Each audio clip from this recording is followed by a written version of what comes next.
We are on. Sarah Jenkins, Lori Day, the two broadcasters. Here we are. Here we are, Sarah. We're doing it. Sorry. And I was listen, actually looking to see if my camera was smudged because I forgot to clean. I always clean it before the show. Nobody wants to know this, but I was like, wait, is it smudged? This is what you can expect when you tune into one of our shows, the most random intro. I'm not on going the to lie, planet. Sarah. That was one of the smoothest recording. I'm ready to talk right away. Things that I think's ever landed here in over 3.5 years. And by the way, let me just go ahead with that sort of historic two broadcasters little throw in there. I've had this cast, ladies and gentlemen. By the way, if you're not in the mood to be kind of a little uplifted and inspired, then scroll it on. All right. Scroll it on. Because Just scroll on. That's it. After last week's heaviness that drained me. That was a show, all right. Yeah, about robbing innocence from children. Okay. Yeah, I thought to myself, and listen, I thought I was going to talk about something completely different.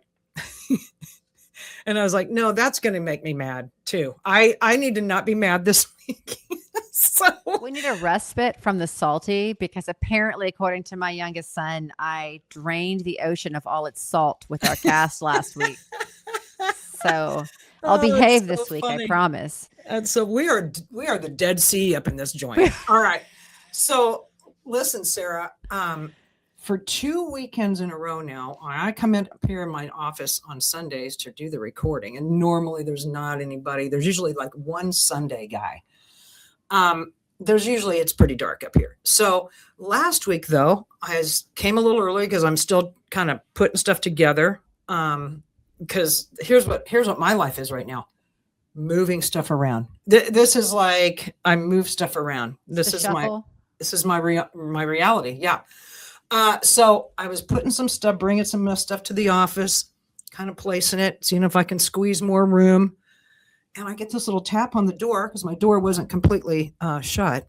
And this cute gal was there. And she's like, "Hi, I just wanted to come and say hello. I'm in the office across the way." And I was like, "Oh, that one?" She's like, "Yeah." I said, "Oh, that was my last office. It's awesome." So she was just like adorable. Her name's Alex. And so we're chatting. She's talking about my art and this, that, and thing. Wanted to know about the podcast and stuff. And so she was just lovely. And I was asking her what she does. Okay. If we want to do another like unique niche, okay. She's up there in the running, I think, for maybe a prize. She is a life coach for priests. That's the niche. I didn't know that was a niche. She has the niche. This is what I'm trying to say. She created and I think is in the niche. I feel like there's a story here. There's a TV show. This is a Netflix series coming soon to Netflix or right. Amazon Prime. This is there is something here. I need to talk to this lady. So we might, maybe we do. Anyway, she was lovely. I was really tripping on that pretty hard. That'll get me through the rest of the day with like contemplating that entire concept.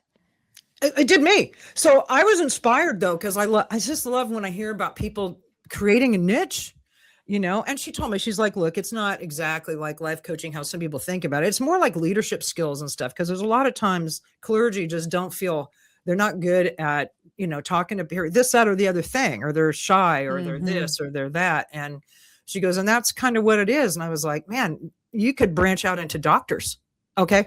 So anyway, I loved that because I love hearing about people creating their own thing. We do. Yes. Yeah. So that was inspiring. Okay. Now this week I've kind of put a lot of my plants from my house because this is what I do. I move stuff. I'm trying to find room for stuff.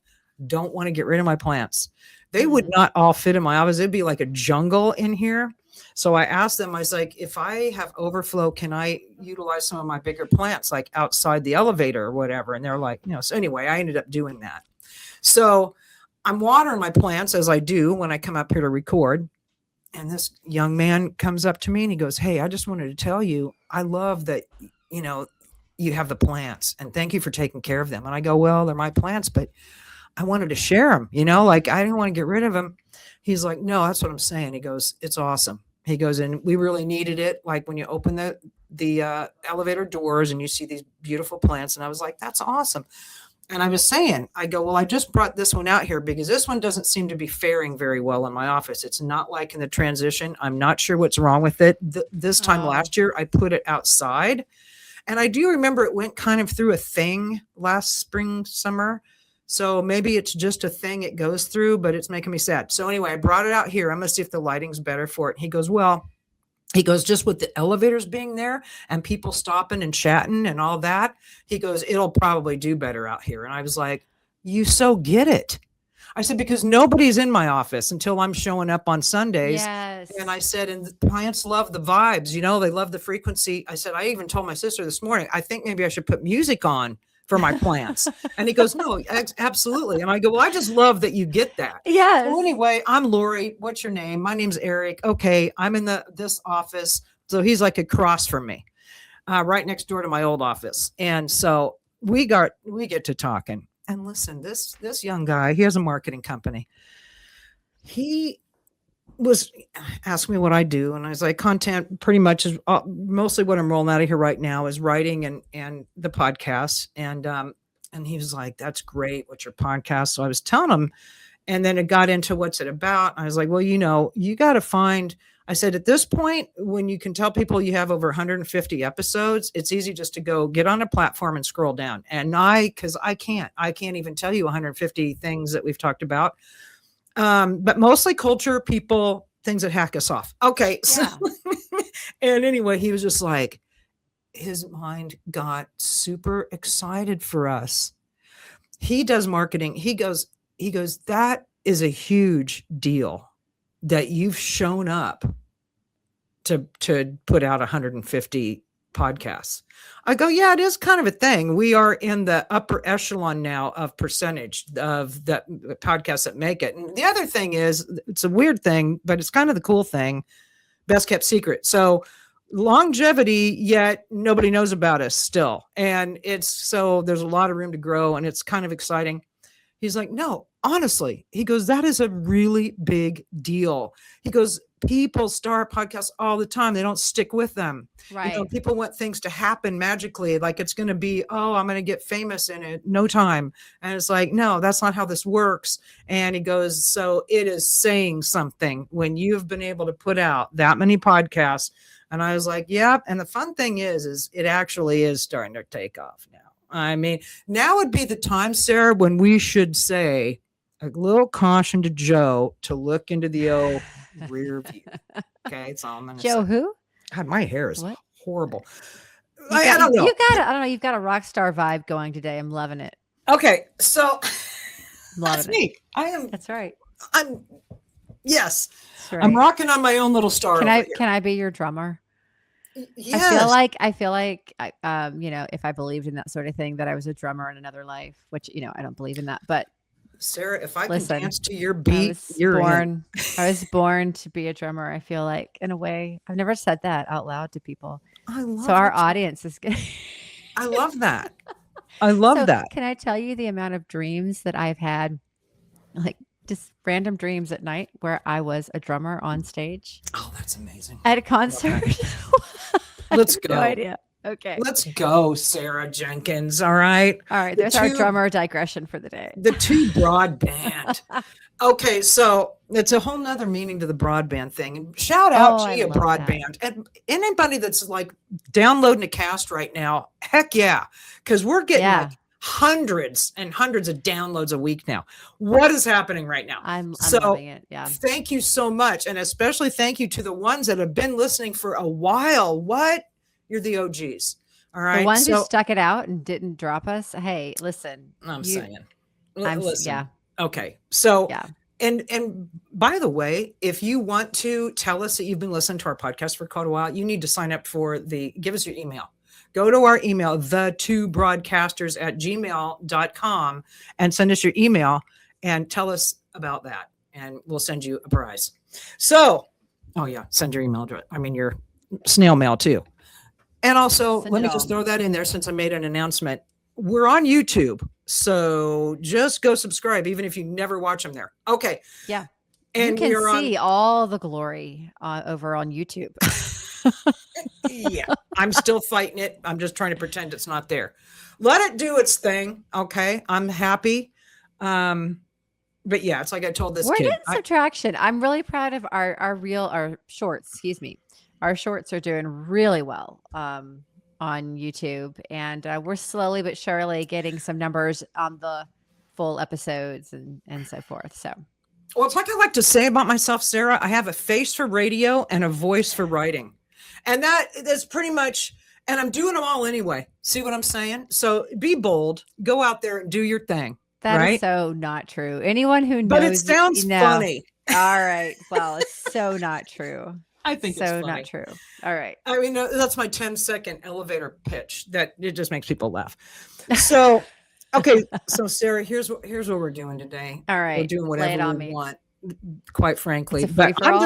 I'm just gonna share because I've been kind of maxing out on too little sleep and too much going on. And I've been struggling to find my center joy. Okay. I'm in a forced move position right now, and it's fine. I mean, it's nothing that I didn't think could ever happen or whatever, but now it's happening, and it's just all the things that go with moving, especially when you didn't necessarily want to. So, at any rate, it's fine, but it's just a lot. It's a lot going on with juggling the working thing and all these things, and so I've been struggling and I've been grumpy. And part of it, I think, is a lack of sleep. Whatever, no excuse. But I had to apologize to two different people last week. I'm like, what is happening? I need to get a grip over here. Anyway, so basically, though, I just started paying attention. It's like something's going on inside. Yeah, you got to get that centering. You better tell the Lord you need to help. Okay. So bolster me up, add on the armor, whatever we got. I've got to find my joy. I've got to find the positive in all these things. So anyway, I became more attuned. And I started finding, of course, Dad's just last week in his new assisted living place. And it's been a 6-week journey since he left the house. And, I've been caring for the little dog he has, who's been my roommate. I've been caring for him since we all moved in together, honestly. But, it's just been him and I for the past 6-7 weeks. Love-hate relationship. Okay. Although now, my sister took him today. And when I go home, I'm going to be super sad girl hours. So, because now there's not that little guy greeting me at the door. Yeah. And I'm going to start getting, okay. So it's just one more thing that's going to help me, though, get in gear to get out of here. All right. So, but one of the things this week was going through some of my dad's stuff. And I found this article in a newspaper with my dad's mug. Okay. And I wish I had the date on here. Look at that. That's Dad with the glasses. Oh, wow. This looks Ed. this looks very big 70s or 80s. I don't know which. And he's getting an award here. Yeah, that looks like 70s or 80s for sure. We'll go with 77. Okay. Right in the middle. I don't know, but we got those glasses and I don't know. Yeah. And the newspaper was cut off the side that would have had the date. But he's here with some senator guy, and I think I don't know. I don't know who these people are. But he was at an awards dinner that had 500 people, and this dad got an award for the company that was a GM over for their contribution in hiring special needs people. Oh. Okay. I love Ed. You have to remember, people have to remember, and by the way, this article is riddled with the word retarded. And that was the actual organization. Okay. This goes to show you how far, how the words and the culture have changed. Yeah. But this was a good thing, all right? Because back then you didn't have people hiring anybody with special needs much at all. They were very ostracized. Okay. Yeah. And so As this were families, I imagine, who had special needs, children or people, who were, in the family unit. right. And they were put in different buildings for school. They weren't, and sometimes they still are, but at any rate, and it talks about how some of them work as janitors and some of them work on the lawn, on the production line. Dad's companies that he worked for were like frozen appetizers, and that was a new thing too.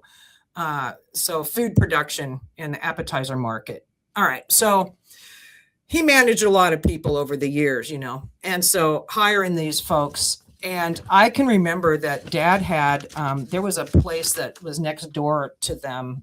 And when we would visit, it was like I don't want to say halfway house. It was like a home that had somebody there for adult special needs people that could live on their own, but not on their own. Like somebody would live there or what have you. And they were all adults. And I remember, when you'd go and visit Dad, they're always out there and they want to talk to you and stuff. And they were always tripping out on Dad's like campers and everything. And Dad was just always so great with these people that had special needs. All right. So he was kind of like, I always thought Dad's just got a really way with this and he just loves everybody. So I love that. And then when I saw this actual award he got for that, I was like, now see, that's the kind of thing that points to kindness. And this is the kind of a legacy that I think is where it's at. Right? Yeah. And so what it did for me, what it did for those people and their families, and what it did for the people that those people worked with in those companies. And through the years, he always hired people like that. That had challenges, and how much that affected so many people. Yeah. Right. And I just got really tripping on that. And I just like, that is so what it's all about. And that's not an uncommon thing for us to kind of mention or breach onto for a topic sometimes on this podcast. But it was just pointed to my dad, and it's like anybody who knows my dad knows his kindness. And so probably I always describe my dad. That's the main word I ever use. And I'll say he's a nice guy. It's kindness, and it's a different level. You know what I'm saying? And he's genuinely kind. And I think that he has that as a legacy. And we're all pretty kind people too. And so I feel like there's a whole lot of that going on within our family, but Dad's really just like so much. Okay. So that kind of really got me tracking on instead of being mad about going through all this stuff. I'm just stuffed out at this point, but I was like, that was a gem that I found, and it made everything better, to see that little article. And then a couple days ago, I was inspired by reading about Lee Estes. Even though the story is of him passing away, I'm going to tell a little story about this this man who I think a lot of people that are in Nashville have not even ever seen this mural. But in 2017, there was a guy who came over from Australia to do a mural on it's 160 feet mural, and it's on a silo. And so he spent time in the community that it's in. I don't have the details of who hired him, if the city hired him, there's some sort of grant or whatever. And I don't believe that it was a predetermined thing about what he was going to actually do. And I really love to get this artist on the podcast because I love what he's doing. And his name is Guido Van Helten, and he's Australian. And he started out as a graffiti artist, and then it kind of merged into being more murals. And he likes to take the context of a community and make it say something and tell a story. So he found this gentleman named Lee Estes, and they spent time together in this neighborhood in West Nashville, which is known as the Nations. And it's just it's changed a lot now, but it's a small, it was notoriously always smaller homes, close to downtown, just not a suburb at all, definitely in Nashville and sort of on the west side. Now it's had tons of gentrification and stuff, but this gentleman, I think he was born in Waverly, Tennessee, but he spent his life in West Nashville in this area. And so this artist in him, and he was 91 years old at the time.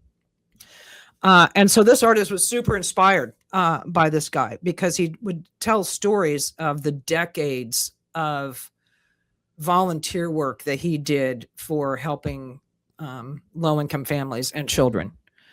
So he was a big face for decades at this place called St. Luke's Community Center. And just through the ages, he was always helping people down and out. And he was really loved the kids. And he was just a beacon of a community. All right. Wow. And so this guy ends up putting him on this mural. And on the mural also, and the mural depicts, it represents the old. And then there's two kids from St. Luke's, from the St. Luke's Community Center, that were also painted onto this, which depicts the future. Oh, wow. And the first time I saw this mural accidentally, like out my window, I about wrecked my car. It is the most beautiful. It looks like an amazing pencil drawing. It's so detailed. And it's not in color, and it's just striking. It's just absolutely gorgeous how the character of this man comes through this black and white depiction from a distance. And there's a lot of people, and I saw in the comments when this was reported by the local news out of Nashville, the comments were just flying. And there were people who remembered him and people who knew his daughters and his sons and his whatever. It was like, and all had these great things to say about him. And it was just really beautiful. And he was always in awe that he was painted on that thing. Like it was, it was like, what? Okay. And I can imagine how unbelievable that was to this man. Yeah. I'll try to add that photo so those who are not watching on YouTube, I'm going to try to put that photo in the, I made a note to put it in the YouTube episode. So you'll actually, anyone watching on YouTube, hopefully will be able to see a photo of this. It's gorgeous. And I love, okay, the first time I saw it, like, I don't know who deal this is. And what I was starting to say was a lot of people think it's Jimmy Carter because at a distance, he does have a Jimmy Carter vibe. Now, the closer you get to seeing the picture and stuff, it's not. And also clearly by what he's wearing, it's not. From a distance, you just get the feeling this is like an everybody man, this is like an everyman vibe, and that's what's beautiful about it. And so that just really inspired me because he just passed away, and a month ago he turned 100 years old. Wow.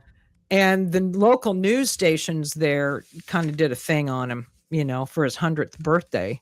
And one of the things he said, I might leave that till the end, but this really got me going, Sarah, in terms of how we disregard. Okay, it got me, to be honest with you, this is what I'm going to be writing about in my most upcoming blog, but I was so working this in my head about how I'm going to write it and things like this, that I was like, kind of felt compelled to share it today. And I thought, yeah, and it's a good respite from what we did last week. So yes. Hello, I'm writing things. I'm working it out here, folks. Okay. But here's where it really started to hit something for me, was in all the world's a stage really hit me. And that's probably too, because I just unpacked my Shakespeare 100-year-old book of Shakespeare I have, and it's falling apart and all that. But if all the world is a stage, I kind of feel that. I think a lot of feel that. The players who are on the stage, okay, are what everybody's talking about, and it's what everybody is reacting off of. Mm-hmm. But the reality of it is backstage pass is where it's at, right? So the backstage is where, okay, well, there's the dojos that are kind of, marionetting the actors on the stage, but there's a whole nother vibe of the underground, the behind the scenes, the this, the that supports the world. Okay. It's called everyday people. And I was thinking about how beautiful it is. And it's kind of one of the things we've liked to try and do with our podcast is, and it's another reason why our podcast didn't take off exponentially right away, is because we're not already famous. See? Right. And then I know, so we love to have people on the cast, and a lot of them, as far as success or whatever, they're on the verge or they've done super cool things, but they were not calling, famous people and trying to pray they throw us a bone and come on our show, this, that, or the other thing.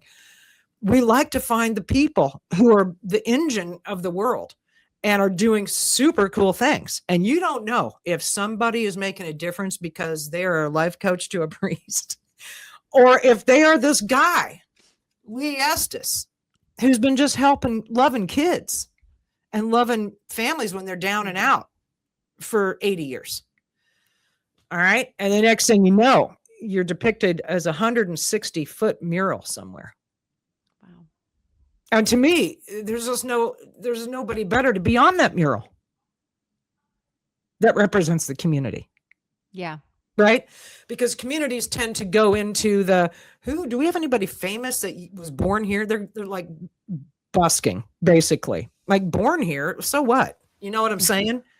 But if somebody's super famous and they were born there, they're milking that, right? They got something named after them, a street's named after them, or this or that, trying to get some kind of accolades that reflect their community. It's like, what reflects your community is in your community right now, doing something super cool. So I 100% loved, and I was inspired, and it reactivated inspiration about this guy and the artist, because then I went down a very short little search about him, and I was like, oh yeah, he's doing this in a lot of different places, and he's pulling out something about where he's painting this mural and saying what reflects, what's the heart of this neighborhood, and can there be more of that, please? Yeah. Okay. And he took something that's a silo. There's a generation of people don't even know what a silo even is. And I'll be honest, I'm really surprised that it's still standing considering where it's at. It's Correct, like on yeah. Centennial and 50th in Nashville, which at one point in time was probably kind of on an edge. But now it's in the heart of town, and it's just this weird, okay, the silo's right there. What? And maybe that's why they commissioned to have something done with it, so it would help keep it from being. I don't know the story on that. Pardon me for not even trying to get details on that. Doesn't matter. I love that this guy from Australia found the guy in the local neighborhood that really did mean something. And he's 100 years old. Okay.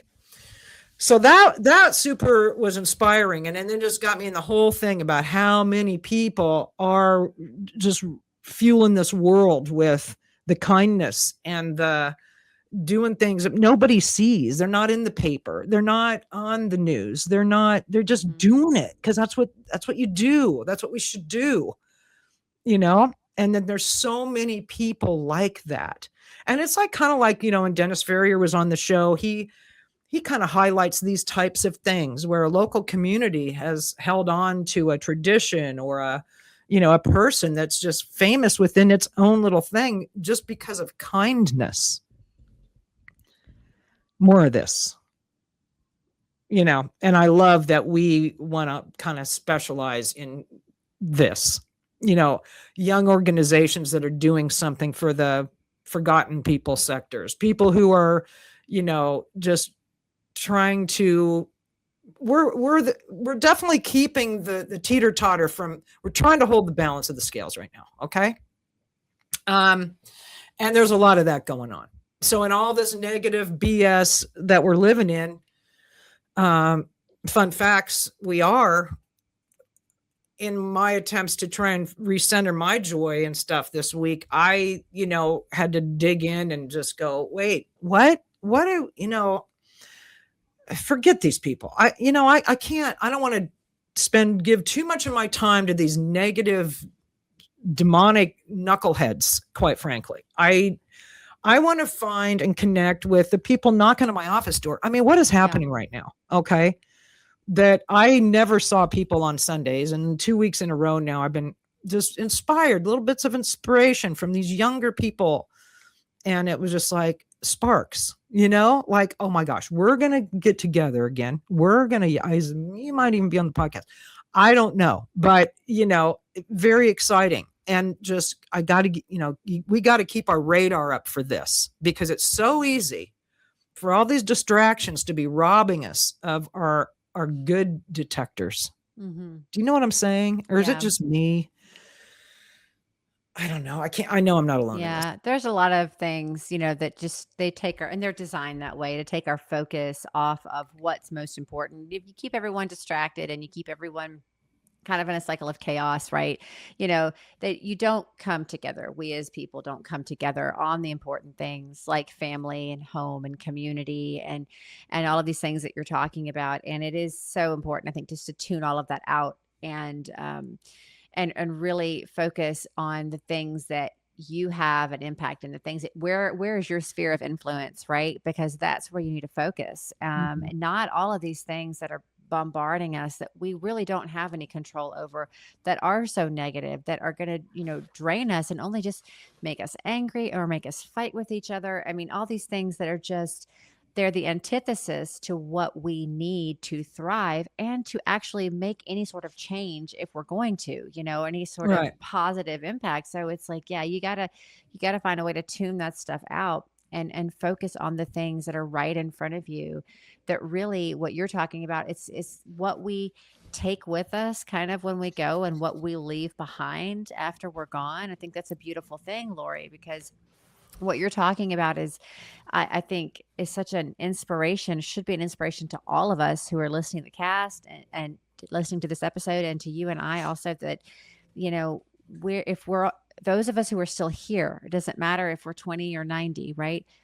We still have the opportunity to leave a legacy behind for others, that can impact, people in a positive way. So what can we be doing right now to what sort of legacy do we want to leave behind? I think that's the question. Yeah. And then what do we do? What are some things that we need to do to start working towards leaving behind a legacy that is going to do good even after we're gone? See, we can still be impacting the world even when we're long gone and buried, 100%. This is exactly right, because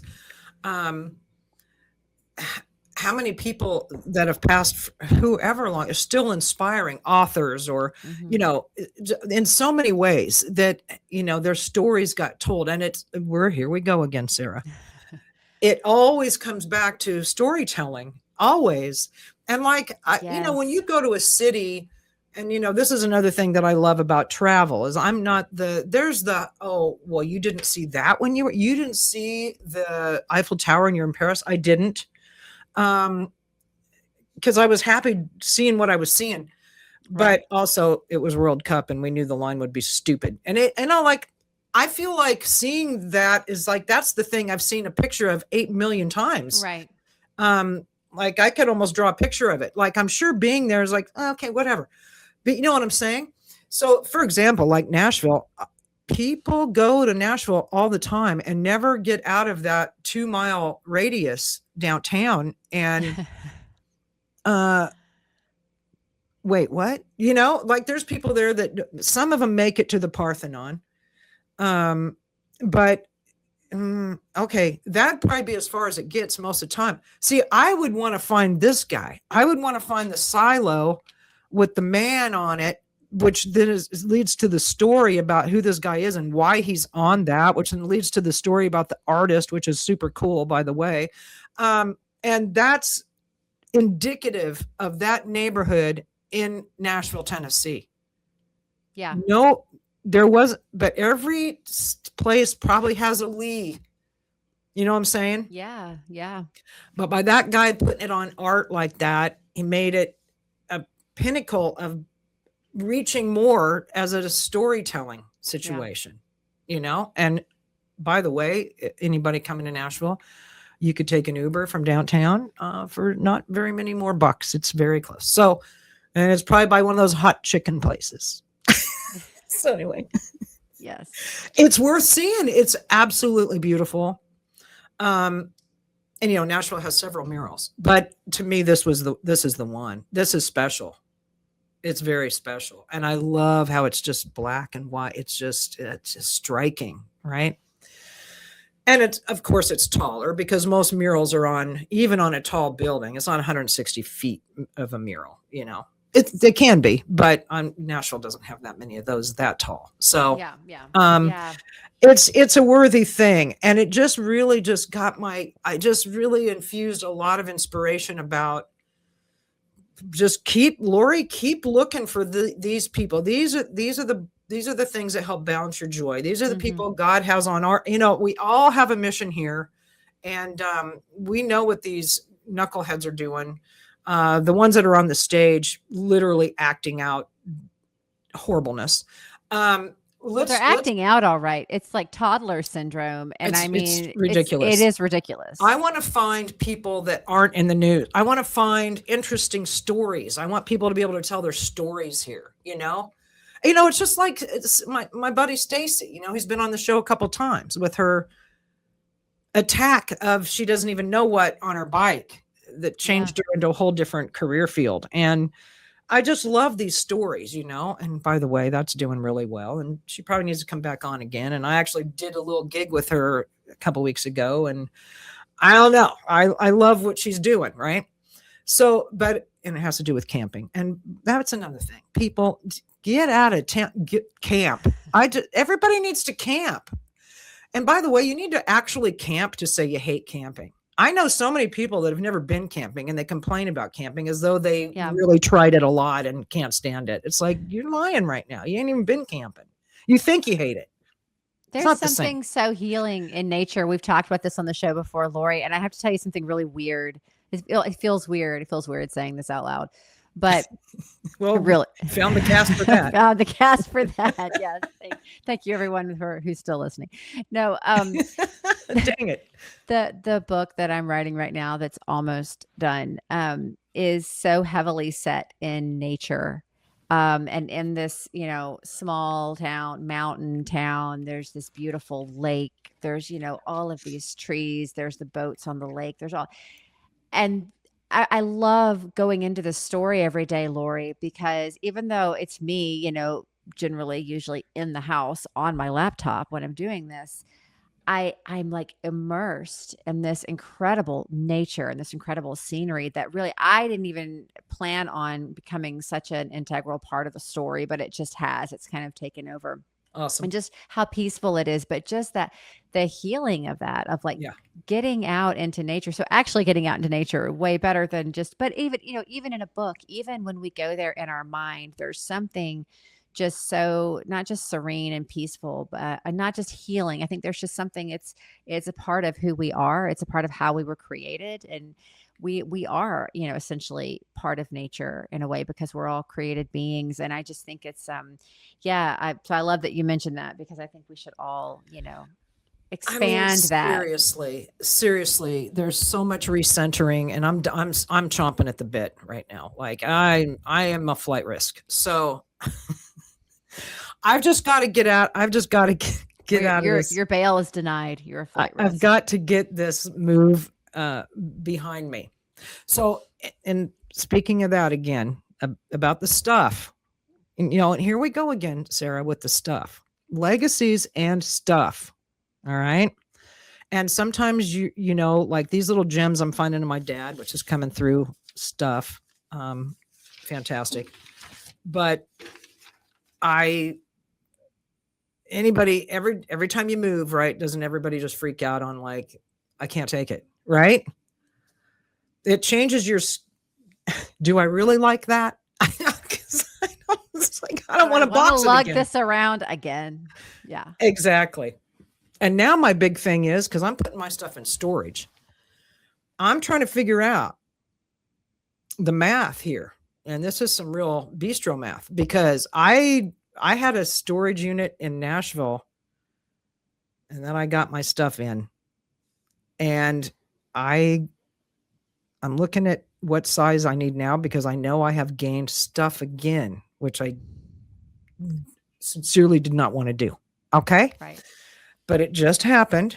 So I'm trying to figure out what stuff I have that I didn't have then so I can hone in on what size storage unit I need because I don't want to pay for any extra space Mm-hmm. that I can move more stuff into. And I like this one that's on the smaller side of my choices right now because it's on the end and I can just pull up and not be in anybody's way when I'm parking or unloading the truck or anything. It's a fantastic location. All that to say this, our legacies are not our stuff. And so we have to, in finding like that one article, this isn't, we got to get off of this thing about, I think we think legacies have to be, some people think their legacies are their kids. Well, that's kind of obvious. But what else you got? Because everybody has kids. You know what I'm saying? Legacy is something you leave for your children and their children and their children, but it's not your children. That's your posterity, but that's not your legacy. And there is a difference. Totally. Thank you. It's not, it doesn't count. Okay. So, but the money and the things thing that everybody thinks has to count so much is not really, it's not true. Because first of all, we talked about this when we did a cast 2 years ago, 3 years ago. How about that? I don't know, long time ago about, these things that you think are sentimental won't be appreciated in the same way. And I'm a big advocate of start getting rid of stuff, give it to people who love it when they mention they love it. If you don't need it still or whatever, give it to them right now. Yeah. And that's even cooler because you get to see the reaction or this, that, and the other thing, And it's going to a good home. It's going to be in good hands. It's probably going to be used. If you're currently not using it and you don't think that you will, and it's something that's not like like you said, someone loves this and you give it to them, they're probably going to use it and put it, it's what it was made for is, it's going to be utilized. Exactly. And I think that's important. Exactly. And I'm all for having these pieces that represent something that's, I love. Like it's what I love about art. It's all about a story. And the first time I took accidentally kind of fell into telling my son a story about each one of the pieces I have on my wall. I saw him kind of go, he told me, he goes, I'm really glad you told me all that because I didn't know. I just thought they were pieces of, stuff you like, whatever. And I'm like, I'm telling you this for a reason, because if you want any of this, it's important that you know the story behind it. Right. Like this wall over here, these are all from women I know. Every one of them has a person attached to it. And, anyway, told him the circumstance of how I got it and this, that, and the other thing. And he loved that. So like, if he does want my art, see now he has to know that the story is something he can tell the story. Where did you get that? Oh, it was my mom's, she got it from it. And here comes the story. This is legacy.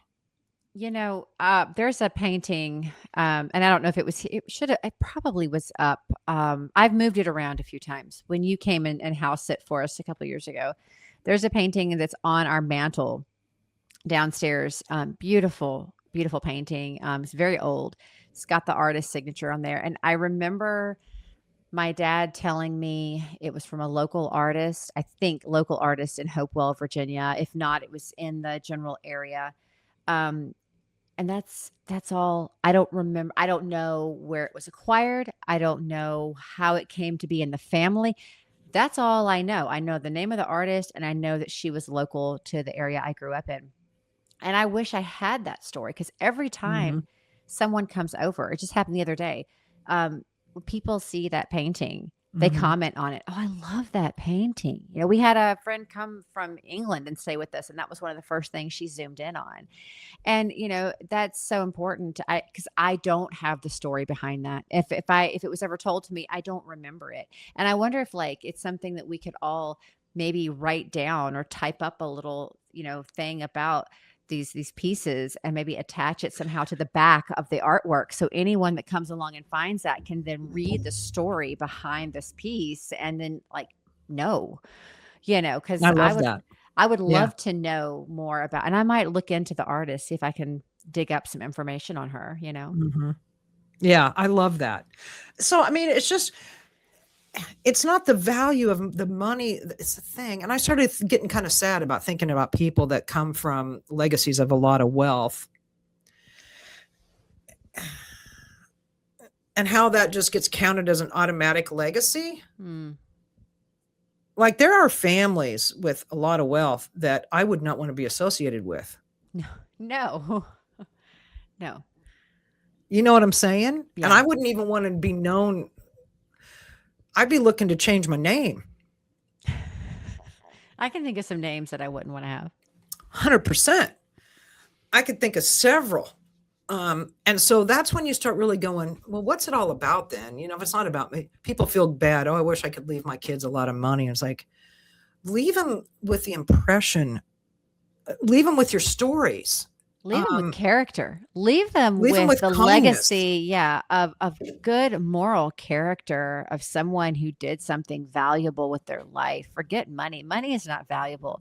Money No, comes and goes. Money is inflated and distorted and all the things. And all we have now is fiat currency anyway. It's like that has no, leave your leave behind a legacy of strong character exactly. because that molds and shapes the next generation. That Exactly. character goes in and help, because if we're not leaving behind that, then what are we leaving behind? And like, what is the next generation, the generation after that, going to look like if we can't leave behind solid character traits? Well, listen, you're just leaving behind stuff, Yeah, legacies and stuff. Maybe it should be legacies or stuff. it's clutter. It's a Yeah. metaphorical It's a clutter. burden. Yeah. Yeah, And so I think we need to I think we just need to really evaluate our favoritist things that are story attached, hmm, you know, and make sure our people behind us are infused with why you love that. What's the story behind it? yeah, And I just think what's most important is that you're living a life that exemplifies a human being worth knowing. Now, I'm going to share a story that honestly I thought about.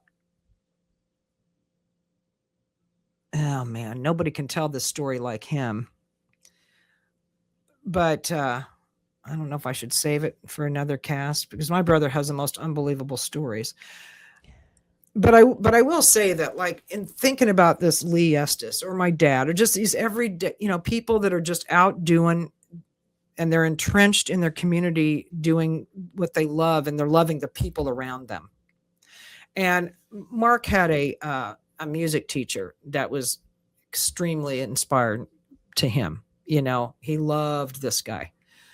Um, and this guy was beloved by all of his band students. I mean, he was oh, highly revered by his students, right? And everybody in the school knew it, even if you didn't touch band. He had that vibe about him. It's like walking down the hall. There's that favorite teacher who I don't even know. You just knew Mr. Brewer was kind of the man. Mr. He, Brewer. he was a teacher's teacher kind of guy. And Mr. Brewer also had a lot of kind of talk about him in the town sometime, I think. And by the way, he was a really tall guy. He had long hair We're talking kind of a 70s mustache thing going, kind of hippie vibes. All right. All right. Kind of hippie vibes. Cool looking guy, just cool looking guy, and tall, and walked tall. And, but it was rumored that he was gay. I have no idea if that's true or not, whatever. But he was single, so far as we knew. But he had been married or something, because he did have at least a son. Okay. So doesn't matter. Mm-hmm. My brother loved this guy, like I said, as all the students did. And when my brother that's where he first broke his teeth on drumming, and he did the marching band stuff and all that. And when Mark was in rock and roll bands, he would, he just thought of his music teacher all the time. And so there were times where he would send him something, like a picture of him, at his drum kit or whatever. And just, always tell him, you were my inspiration, and, this kind of thing. And my brother's really great about stuff like that, and there were times where I don't know if, I know he looked him up, I think one time, and saw him. And then there was another really long gap of time. And he had Cleo, his daughter, in his life now, and she was fairly young. And he wanted to look up Don Brewer again. So he drove to the town where he went to school, looked up Don Brewer. And at this point, he's thinking, man, Don Brewer's probably getting kind of old. I don't know. I don't know. Anyway, found out where he lived. Went to the door, and a younger guy answered the door, and he said, this is a little awkward. He's like, and I don't even know. He's like, it's been a real long time, but I was a student of Don Brewer's. Does he live here? And the guy says to Mark, I think right away, he goes, "You're the one." And Mark goes, "Wait, what?" I'm sorry. Hold up. Hold up. What did I miss? And he proceeds to tell him that his dad has passed, and that he has his ashes, and he's never known what to do with them. And now he's saying that Mark is the chosen one. Wow. He's got like I don't know, Cleo might made him 4 or 5 years old or something, standing there going, huh? What are we? And she probably, oh, Dad, what are we in for now? And Mark's just kind of gobsmacked. Like, there's a story here too. I mean, so many great story ideas are happening. This is a movie. Okay. Yeah. Oh, it is. And Mark's filled with them. So, and no one can tell it like him. I'll be honest with you. Maybe we'll just have Mark on sometime. We gotta have Mark on. Crazy Mark stories. Yeah. And he can throw this one in there. Super animated. Okay. Anyway, the long and the short of it is as awkward as it was, next thing you know, Mark's holding the urn of his music teacher. And because he said it was really hard, because it was like a weight fell off this guy's shoulders. He goes, and it was now I'm feeling like I'm here to make this guy feel better, because he's like being burdened by this thing, and I don't know what I'm doing, but this guy needs to tap it off, right? He needs to tag, you're in it, whatever. I mean, it was just ridiculous. And we don't want to get into it. No ideas why he's in this predicament that he feels like he doesn't know what to do with it. I don't know if they were estranged. You know what I'm saying? Like, clearly something was amiss here. All right. But yet he's burdened by the fact. And then I'm clearly, then you would get burdened by the fact that you don't know what to do with your father's ashes. Right. And here's Mark rolling up in there to visit, saying, your dad used to teach me, I was one of his students, and you got some guy, you don't even know it's his son yet, going, you're the one. You're the chosen one. You're the chosen one. That's what he told him. Mark's like, you don't know. If somebody you don't know says you're the chosen one, it's weird.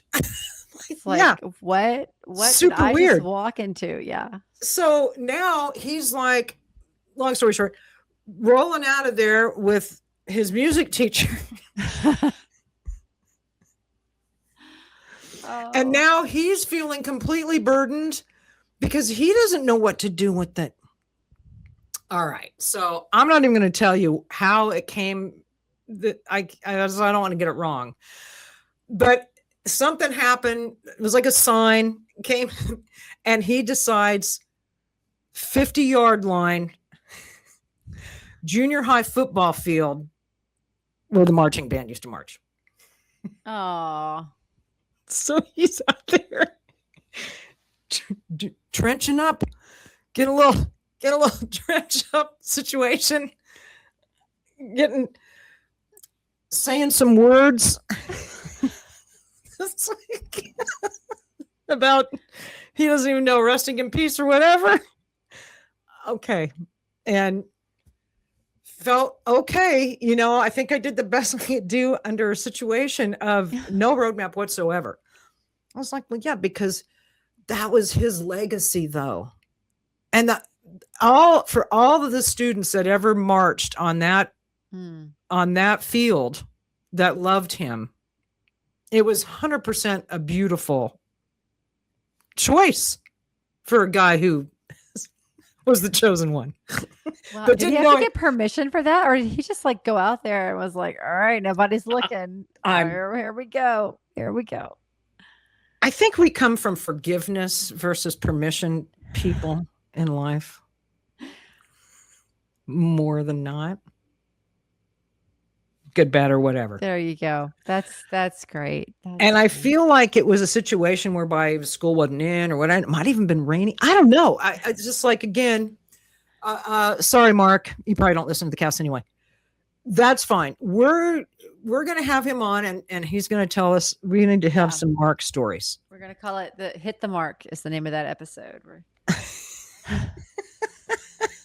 He's not miss the mark. We got to hit are we hitting the mark? Are we missing the mark? He's a wild storyteller. He's a wild one. And we will have never had anybody as wild storytelling on the cast as him. Oh, well, that would be great. If he'll do it, I don't know. But I had to tell that story because he had, like, this is a guy who clearly had a family that was something was up, whatever. But when I think about the inspiration that he gave, even just in the example of my brother, that he would so many years later feel inclined to want to look him up, to want to do this, to want to actually take his young daughter to meet him in a town that he doesn't even live in and all this stuff. And I know for a fact that Mark would not have been the only one who would tell stories about Mr. Brewer. And that's what it's about. And I'm telling a story about Mr. Brewer, and he wasn't my teacher. And this is the point. Cleo's going to tell people about Mr. Brewer, who she never met, in the weird way she had to learn about him. But the essence of that inspiration level and that beauty was there. And that was the legacy. And he had a rich, rich legacy. He stayed with people. Like if you can stay in somebody's mind and heart for that long, that's what we mean when we talk about impact, having an impact on someone or within a community. Right. That's the stuff that ages well. And that's where you want to live your life, in that lane. What am I doing with my life with people that will age well? What kind of my stories am I telling? What kind of stories will people tell of me? Are we using our gifts? Right. For that betterment? Are we actually using our gifts, and are we using them for a bigger thing than just for ourselves or for whatever our 9-to-5 job is, or for whatever, I think that's part of legacy, is that we're all endowed with very special and very unique gifts, right? And it's how we use those gifts that are going to contribute to the legacy we leave behind. Absolutely, Sarah. Absolutely. And so that's the stuff that's just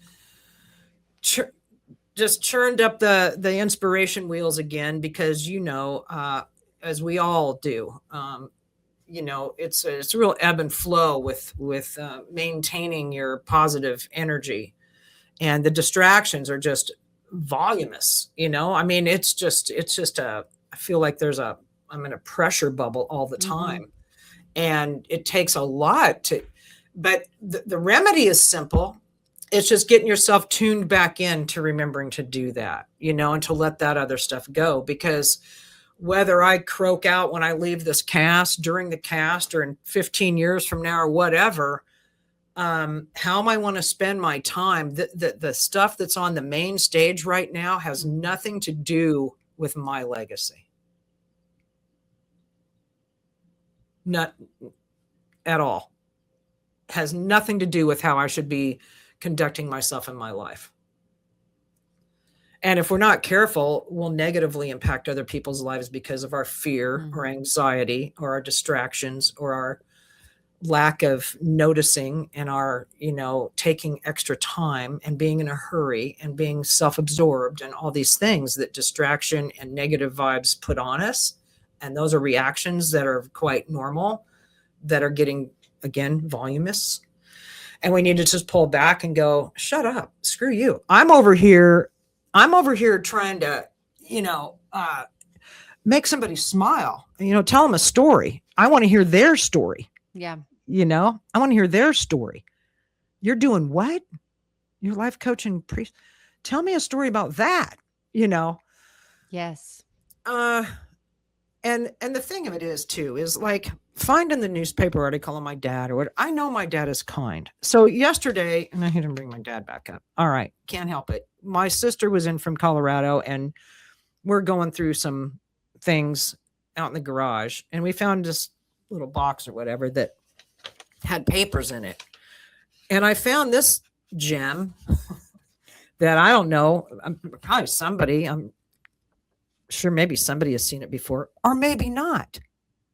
Because the most beautiful thing about, I think, kindness and humility are right there sharing the same shelf of beautiful attributes that you can be as a human. Mm-hmm. And my dad would never tell me about the award that he got. He just wouldn't. You know what I'm saying? Yeah. There's some people who are super kind, but they want to tell you about how kind they are all the time. Yeah. And it doesn't necessarily eliminate their kindness, but it has to you have to sometimes wonder about why they're kind. If their secondary thing of being able to highlight myself as kind is as important as being kind. Do you know what I'm saying? Right. So, but anyway, when you find somebody who's kind with humility, I don't know if it gets better than that. I mean, come on, let's just be honest. So we found this gem that says, I don't know how old this is, because I didn't even know about this company. Now, mind you, I was not with my dad growing up. Also, I don't know the sequence of names of companies, etc. This is an early one, though, I think, when he got into that business. But I found this paper that's this long.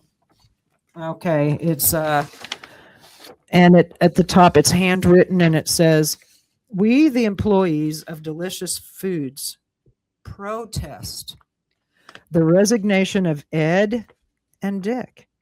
These are two great guys whom we have learned to work with and feel they are the backbone of our company." Oh, wow. And it's all these hand signatures that goes on and on with all these people. Let's sign this thing. And it just really touched me. I said, "Lynn, have you seen that before?" And she was like, "No." I was like, how adorable is that? First of all, it's handwritten. It's a protest. These guys were going to another company. I don't even know the story, but they're protesting about it. And I'm just looking at all these people with their handwritten signatures, and it felt really personal. It's like everybody that signed this was somebody who didn't want to see them go, and it made me get kind of misty about it. Yeah. because each one of these signatures are unique, and each one of these people had a story about working there, working with dad, why they liked working with dad. Are they telling stories about dad? Are they telling stories about the protest? Um, I don't know, but it was just another thing. And that's why it became a very clear thing that I was getting retapped back into my life force that I'm here to be a part of, which is inspired and telling stories, and Mhm. wanting to definitely not fall into the telling the stories that make me want to light my hair on fire for 2 weeks afterwards all the time. But again, good luck keeping us away from those stories, because you got to vent that stuff out sometimes too when you're highly, sort of affected by things, Yeah. But Yeah. anyway, that's all I was here to say today, Sarah.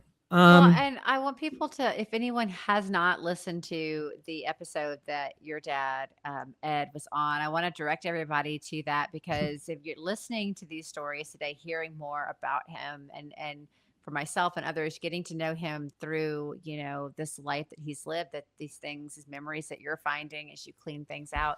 He came on the show to talk about generations, and it was just a touching and awesome episode. So I would encourage anyone to go back and listen to that, and get to hear Ed for yourself, and get to know Ed, because I haven't met him in person yet, but I just, I feel like he's part of the extended family for me, and he's you know. he's an example of I think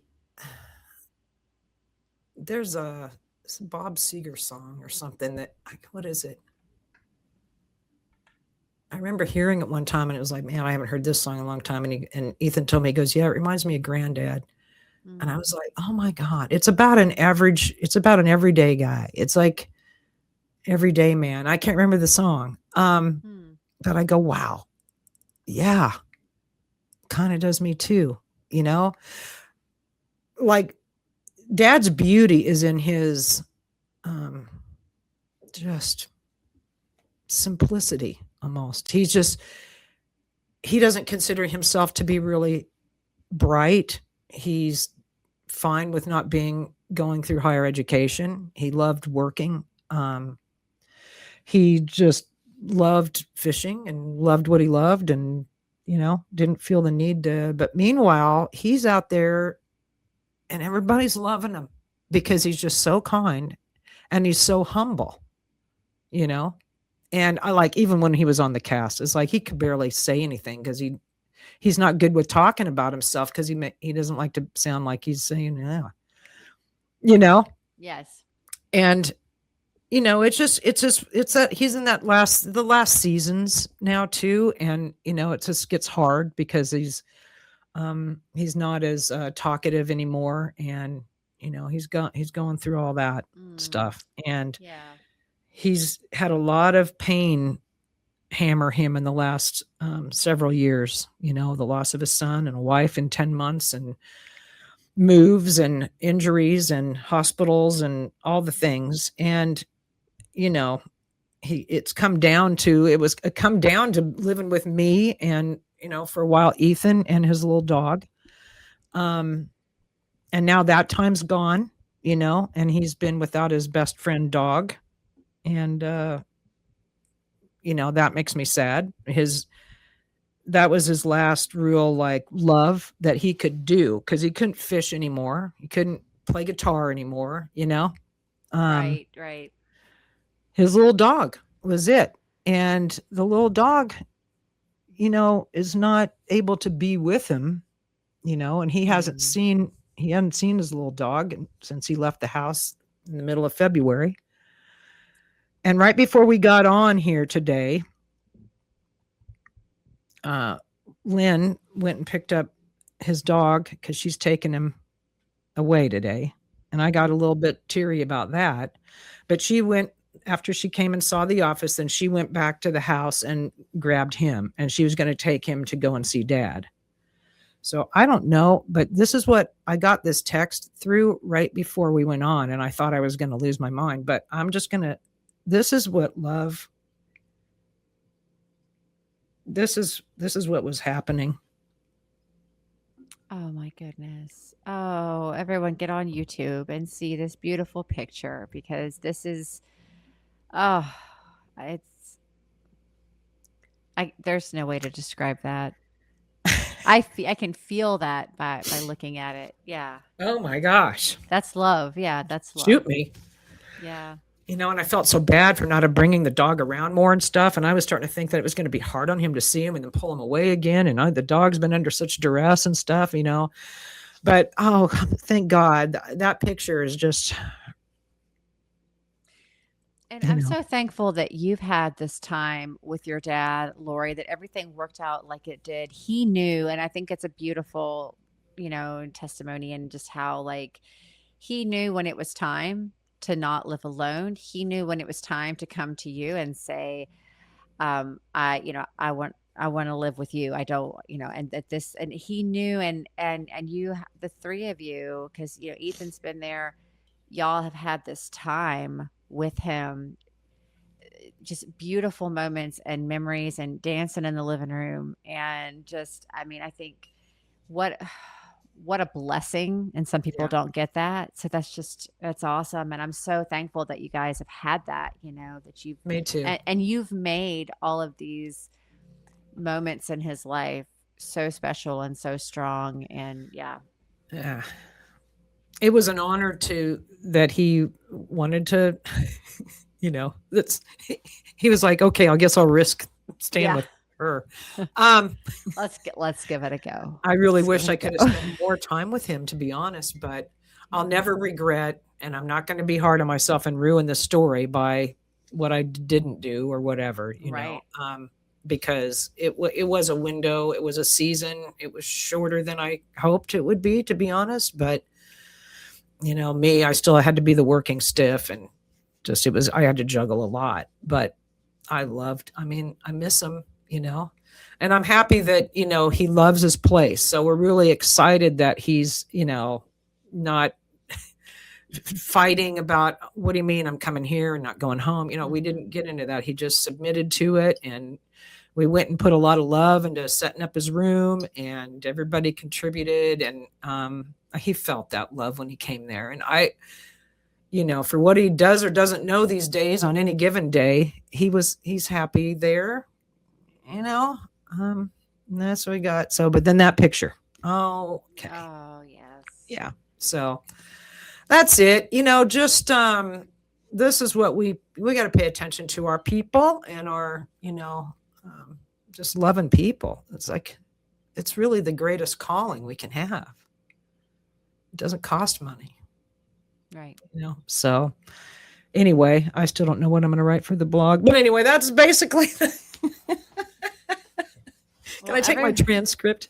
I'm having a hard time. I'm like literally having writer's block and brain block, and it's just because of the stuff. You just trying so much to keep organized, and now I'm like, I got to go and meet somebody. I'm selling stuff and spinning the plates.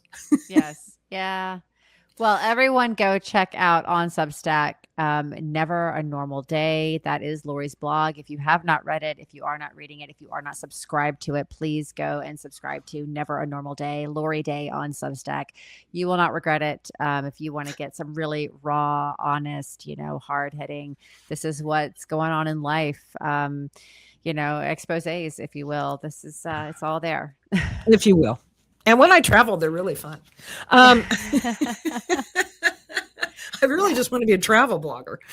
There you go. I'm on board with that. No doubt. At any rate, and Sarah, listen, Sarah's got a lot going on. Okay, she's got another YouTube channel. Like she's got the Highland Cackle Farm, and you got to go on that because it's adorable.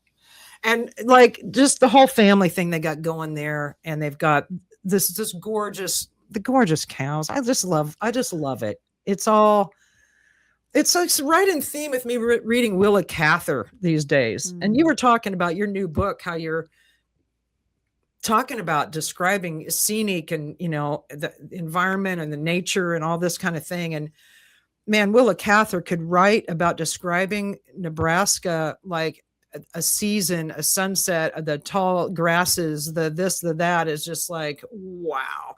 And just, man, don't forget to read. Okay. I have just been reignited with reading, stories again instead of just research type stuff. And I'm just like a Yeah. kid in a candy store going, my mom was right. Willa Cather is one of the greatest female authors ever. Okay. And she used to tell me to read her books all the time, and I never did. I was like, if you like it, I don't know. My mom loved frontier stories, though, prairie stories, and the richness of these characters, and they're from all over the world. And you want to talk about diversity. It's just beautiful.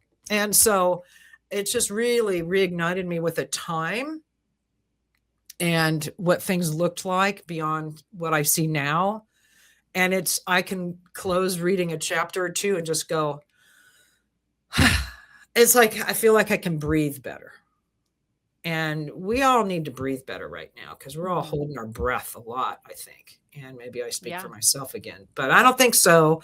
I kind of feel that, sort of weird vibrations, right? So I don't know. Sarah's over there homestead and being cute, writing books, being awesome. Just hugging my cows. Just loving her kids. And her oldest son just got engaged. And that's adorable. Yes. No, that happened yesterday. My little soul nephew. Okay. Yep. So I'm excited. Really I hope I happy. can come. I hope I'll be invited. Yes, you are on the list. So I'm excited about that. So there was a lot of inspiration. Oh, and my friend who I went to Ireland with. Ah, yes. My little soul daughter. She's going to be a mama of a little boy they just found out. That made me super happy too. So there's a lot. That's awesome. Life keeps going. Good things are rolling despite all these bad actors. That's right. So I'm proud to be in the back scenes, baby. Okay. That's all I got today, Sarah. Any closing words? No, just, go out there and find something useful and positive and constructive that you can do within, the people you're closest to. Just go out there and be an influence on someone else, Absolutely. leave a legacy that will leave a legacy, Exactly. It's a trickle-down effect. And quit getting so much stuff. And that's a great segue to announce that we are planning a Swedish death cleaning cast episode here in the near future. So if you've heard of Swedish death cleaning, if you never heard of Swedish death cleaning, we're going to go into what it is, how to do it, why it's important, why you should do it. And we're going to talk about that, and maybe we'll bring a guest on for that. I don't know. So that's going to be a good one, because if you feel cluttered, both literally and metaphorically, Swedish death cleaning can really help. And I think it can help put a perspective on life and ourselves, and it helps you learn more about yourself and why you hold on to certain things, and what you're holding on to this for, and help you be able to let go of some things. So I think when we can do that, we really free up more space mentally and emotionally, as well as physically, right? So and at the time, that was a very popular cast. I think people have sort of are in that that's a thing out there right now of simplifying, and that's been a thing now for a while. But there's still a lot of people that are really slow to coming on board to doing it. But there's a lot of people thinking about it, and so I'm not afraid to revisit this subject, because we did bring it up in that cast, but we didn't go into it. We didn't do a whole show on Swedish death cleaning. So, correct. And it's a great title it's a great name for it, because every time I've ever mentioned that in a conversation, most people that I've talked to don't know what it is. And they go, wait, what? Swedish death clean? What? So it's a great conversation starter, go out there. It is definitely. It's because it rattled me. I'm like, wait, what? What? Leave it to the Swedes, right? I They know what they're know, doing. so Yeah. casual about so, and the other, and we got some other cast coming up. Today's cast was going to be about birthing, and so this is where the legacy begins, isn't it? I've done But some birthing. honestly, it's sort of like all on this really weird thing today that it's all intertwined, and but the kind of the essence of that I wanted to do is talk about the actual birthing experience and historically where that has led us to where we are in modern day hospital birthing. Yeah. And I don't know, people might be a little surprised to learn some of the things that really are not great about modern day birthing and how it's such a disconnect to the very beginnings of bonding. Right out the gate, so to speak, there's interruptions and distractions to the human soul and bonding, and some of that has come through it becoming a medical condition, so that could be kind of a salty, kind of a granola, you call it whatever you want. All right, but if somebody out there is a doula or a midwife or has experience in this topic, please reach out to us. Otherwise, we're going to roll with some research that we've done and a really great article that got me inspired about kind of doing a timeline. So Yeah. just to kind of show, where we all know how births happen, but what people don't realize a lot about some of the things we've been told are kind of not true. And it's one of those things where you've kind of created things to become true because you created problems within the context of the birthing experience. Yeah. And for comparison, I have sampled kind of like all the ways that you can give birth. And I've had a good sampling of all these different things. And it's like, I can look and go, yeah, that definitely is not a good thing, right? Like, yes, this is so much better that, it's very interesting when you've got that to compare it to. And again, it turned into an industry that was really against women. It removed being about the birthing experience and put it all through medical, turned it into a cold thing. And it's, well, and profits. Everything comes down to profits. It's like, so anyway, that's another salty. There's our preview. That's a salty preview. Salty all right? Preview, yeah. And I just couldn't do another salty. I couldn't. So we'll see. We got a lot of cool stuff lined up. Somebody that when I talked about at the beginning of the show, the kind, humble, awesome organizations, humans, whatever, that have cool stories, cool storytellers, email us. We want to find all the vaccine people that are awesome. So get to us. Find us on the socials. Thanks for listening. Sarah, I love you. Give the family my best regards. Peace out.